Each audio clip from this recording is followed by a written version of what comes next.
Gana'nın başkenti Akra'da meydana gelen patlamada en az 6 kişi hayatını kaybetti, 35 kişi de yaralandı.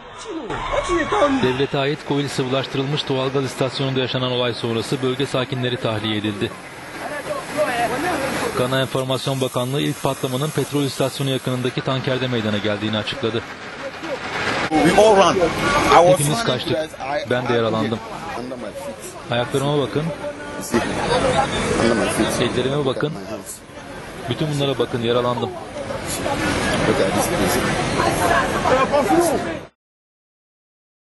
Doğalgaz ve petrol üreticisi ülkede geçtiğimiz yıllarda benzer olaylar yaşandı. 2015'teki patlamada yaklaşık 100 kişi hayatını kaybetmişti.